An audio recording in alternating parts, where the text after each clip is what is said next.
ఓం మహాగణాధిపతయే నమః. ఓం గురుభ్యో నమః. ఓం శ్రీమాత్రే నమః. పరమేశ్వర స్వరూపమైనటువంటి జ్యోతిష, వాస్తు మరియు ఇతర అనేకమైనటువంటి శాస్త్రములను మనకు అందించినటువంటి మహర్షులకి నమస్కారం.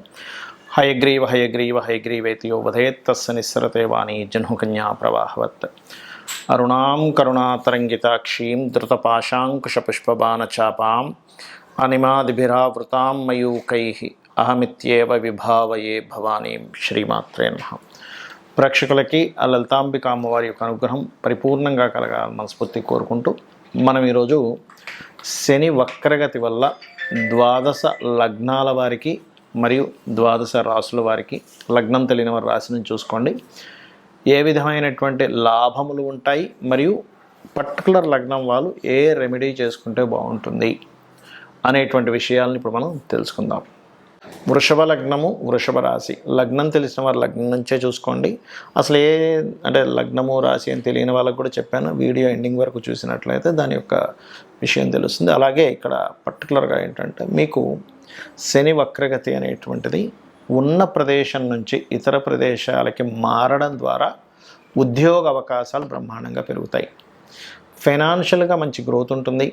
అంటే ఇవన్నీ కూడా ప్లస్ పాయింట్స్, జాగ్రత్తలు కూడా చెప్తాను. ఫైనాన్షియల్ గ్రోత్ ఉంటుంది. సంతానం విషయంలో గతంలో కొంతమందికి మిస్క్యారేజ్, అబార్షన్స్ అవుతూ ఉంటాయి. అటువంటి వారికి కొంత ఊరట లభిస్తుంది. అంటే సంతానం విషయంలో కొన్ని పాజిటివ్గా కొన్ని వింటారు. రాజకీయ నాయకులకు కూడా గతంతో పోల్చుకున్నట్లయితే ఈ శని యొక్క వక్రగతి మీకు ఒక మంచి ఫలితాలను ఇవ్వనుంది, గుర్తుపెట్టుకోండి. అలాగే ఇక్కడ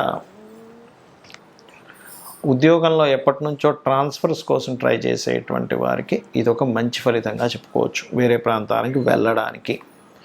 మరి వ్యాపారంలో లాభాలు కానివ్వండి, అంటే ఇక్కడ ఇంపోర్ట్ ఎక్స్పోర్ట్ బిజినెస్ చేసేవారికి కానివ్వండి, ఆన్లైన్లో బిజినెస్లు చేస్తూ ఉంటారు. అంటే ఆన్లైన్ బిజినెస్ అంటే మీరు బెట్టింగ్సో లేకపోతే ప్యాకెట్లో అనుకోకండి దయచేసి. ఆన్లైన్లో చేసేటువంటి ఏదైతే ట్రాన్సాక్షన్స్ ఉంటాయో, ఏదైనా ఒక వస్తువు అమ్మడమో కొనుగోలు చేయడమో చేస్తూ ఉంటారు, అటువంటి వాటికి మీకు చాలా బాగా యోగిస్తుంది. బికాజ్ ఆఫ్ లాభస్థానంలో రాహు ఉన్నందుకు. మరి జాగ్రత్తలు ఏం తీసుకోవాలి శని వక్రగతి వల్ల అంటే, మధ్యవర్తిత్వంగా ఉండి సంతకాలు చేసేటువంటి అంశాలలో చాలా జాగ్రత్త వహించాలి. అలాగే విద్యార్థులు విద్యా సంబంధించిన విషయంలో ఏదైనా కొత్త కోర్సెస్ తీసుకునేటప్పుడు తొందరపడి ఏదో తెలియని అంటే ఒక్కోసారి చూడండి, అయ్యో ఈ కాలేజీలో జాయిన్ అయ్యాను, ఇక్కడ సరిగ్గా లేదు, ఈ కోర్స్ తీసుకున్నాను, అనవసరంగా తీసుకున్నానేమో అనేటువంటి భావన కలుగుతూ ఉంటుంది. అది ముఖ్యంగా ఏదైనా ప్రాపర్టీ తీసుకునేటప్పుడు, ప్రాపర్టీ సంబంధించిన విషయంలో ఏదైనా అగ్రిమెంట్స్ చేసుకునేటప్పుడు, ఏదైనా ఒక చదువు సంబంధించిన విషయంలో తొందరపడి నిర్ణయాలు తీసుకునే విషయంలో ఇబ్బంది వస్తుంది. అలాగే ఇన్వెస్ట్మెంట్స్ విషయంలోని, పార్ట్నర్స్ని ఎంపిక చేసుకునే అంశాల్లోని, ప్రదేశం మారేటువంటి విషయాల్లో తీసుకునే తొందరపాటు నిర్ణయాలు పనికిరావు. అలాగే షేర్ మార్కెటింగ్ విషయంలో చాలా జాగ్రత్తగా ఉండాలి వృషభం వారు. ఎందుకంటే ఇక్కడ పంచమంలో కేతు ఉంటూ మనకి ఈ 2581 కాంబినేషన్ ఏదైతే ఉందో, ఇక్కడ 2581లో రాహుకేతువులు ఉండి ఆపరేట్ చేస్తున్నాయి. కాబట్టి ఈ విషయాల్లో జాగ్రత్తగా ఉంటూ మీరు నిత్యము విష్ణు సహస్రనామాలు, గణపతి యొక్క ఆరాధన మరియు గోవుకి పిడికెడు బెల్లము, క్యారెట్స్ తినిపించండి, అన్ని విధాలా బాగుంటుంది. కొంతమందికి లగ్నం కానీ, రాశి కానీ, నక్షత్రం కానీ తెలియదు. అటువంటి వారు ఏ పరిహారం చేసుకోవాలి, ముఖ్యంగా అటువంటి వారు ఏ జాగ్రత్తలు పర్టికులర్గా తీసుకోవాలి శని వక్రగతిలో ఉన్నప్పుడు అంటే దేని మీద జనరల్గా అందరికీ ఎఫెక్ట్ చూపిస్తుంటుంది అంటే, ఇన్వెస్ట్మెంట్స్. మనం ఎక్కడైనా ఒక ఇన్వెస్ట్మెంట్ చేస్తున్నప్పుడు అది ల్యాండ్ కానివ్వండి, చదువు మీద కానివ్వండి, బిజినెస్ మీద కానివ్వండి, ఇన్వెస్ట్మెంట్ చేసేటప్పుడు కాస్త చూసి ఇన్వెస్ట్మెంట్స్ చేయాలి అనేటువంటి చూపిస్తుంది. అదేవిధంగా శని వక్రించినప్పుడు ఏంటంటే పర్టికులర్గా దాని యొక్క ప్రభావం అనేటువంటిది పితృస్థానము, మాతృస్థానాలు అంటారు. అంటే రవి చంద్ర రాసుల మీద దాని ప్రభావం ఉంటుంది. కాబట్టి ఎవరైనా సంతానం సంబంధించినటువంటి ప్రయత్నాలు, అందులో ప్రత్యేకంగా IUIలు, IVFలు చేయించుకునేటువంటి వారు కొంత జాగ్రత్త వహిస్తూ ఉండాలి. అలాగే ఈ శని యొక్క వక్రగతి పర్టికులర్గా ఏలినాటి శని, అర్ధాష్టమి శని, అష్టమి శని ఉన్నటువంటి వారికి దాని ప్రభావం కొంత తగ్గుతుంది. అది ఏ రాసుల వారికి అంటే, ఇప్పుడు చూడండి, మనకి ఈ మకర రాశి ఉందనుకోండి, మకర రాశి వారికి ఏలినాటి శని లేదు, వెళ్ళిపోయింది. కానీ వక్రగతి వెనక్కి రావడం వల్ల మకర రాశి వారికి కొంత ఏలినాటి శని ప్రభావం ధనస్థానం మీద పడుతూ ఉంటుంది. మన కుంభరాశి వారికి జన్మంలో ఉన్నటువంటి శని వెనక్కి వెళ్ళినట్టు అవుతూ ఉంటుంది. అంటే ఏమిటి, కొంచెం స్ట్రెస్ తగ్గుతూ ఉంటుంది. మీనం వారికి ఏలినాటి శని ప్రారంభమై 1.5 year అయినప్పటికీ ఇప్పుడు మరలా ఏలినాటి శని లేని ప్రభావం కనిపిస్తూ ఉంటుంది. అలాగే కర్కాటకం వారికి అష్టమ శని ప్రభావం తగ్గడము, వృశ్చికం వారికి అర్ధాష్టమ శని ప్రభావం తగ్గుతూ ఉంటుంది. అయితే ఇక్కడ మీరు అర్థం చేసుకోవాల్సిన విషయం ఏంటంటే, శని భగవానుడి యొక్క మహాదశ నడుస్తున్నా, ఏలినాటి శని, అర్ధాష్టమి శని, అష్టమి శని నడుస్తున్నా ఏమీ కంగారు పడాల్సిన అవసరం లేదు. ఆయన ఏమీ మిమ్మల్ని హింసించడు. ఒకటే గుర్తుపెట్టుకోండి, ఆయన కర్మనిస్తుంటాడు. కర్మ అనేటువంటిది మనం చేసేటప్పుడు శ్రమ అనేటువంటిది ఖచ్చితంగా ఉంటుంది. ఎందుకంటే శని భగవానుడు శ్రమకారకుడు, కర్మకారకుడు, ఆలస్యానికి కారకుడు, మందుడు అంటూ ఉంటారు జ్యోతిష్శాస్త్రంలో. అందుకని ఏమిటి, కాస్త శ్రమ ఆలస్యం అవుతుంది, ఇంతే గుర్తుపెట్టుకోండి. మనం చూడండి, ఏదైనా ఒకటి ఇన్ఫర్మేషన్ ముందే మనకి ఇది ఇప్పట్లో రాదు, కొన్ని రోజులు టైం పడుతుంది అని ముందుగా మనం ఫిక్స్ అయ్యామనుకోండి ఏదైనా ఒక విషయంలో, మనం అప్పుడు ఇబ్బంది పడం. అలా కాకుండా ఈరోజే వచ్చేస్తుందండి మనకు ఆ రిజల్ట్, లేకపోతే ఈరోజే మనం దాన్ని మనీ ఇస్తాను, వ్యక్తి ఇచ్చేస్తాను అన్నాడు అన్నప్పుడు మాత్రమే అది రేపటికి పోస్ట్పోన్ అయితే మనం స్ట్రెస్ ఫీల్ అవుతాం. అలా కాకుండా ఓ వారం 10 రోజుల్లో వస్తుందని మనం ఫిక్స్ అయితే, ఒక రేపు వచ్చింది అనుకోండి ఆ రిజల్ట్, మనకు రావాల్సిన లాభము, అప్పుడు అదే తొందరగానే వచ్చింది అనుకుంటాం. అలా ఏంటంటే ఈ రాసుల వారు పర్టికులర్గా ఈ 4.5 నెలలు అంటే ఎవరెవరు, ఇప్పుడు ఈ మిథున రాశి వారికి అష్టమ శని యొక్క ప్రభావం పడుతూ ఉంటుంది ఈ వక్రించడం వల్ల. అలాగే లగ్నమ తులారాశి వారికి అర్ధాష్టమ శని ప్రభావం పడుతూ ఉంటుంది, ఏది పంచమంలో శని ఉన్నప్పటికీ వక్రించడం వల్ల. మరియు ఈ యొక్క ధనస్సు వారికి ఏలినాటి శని ఎండింగ్లో ఉండే ప్రభావం పడుతూ ఉంటుంది వక్రించడం వల్ల.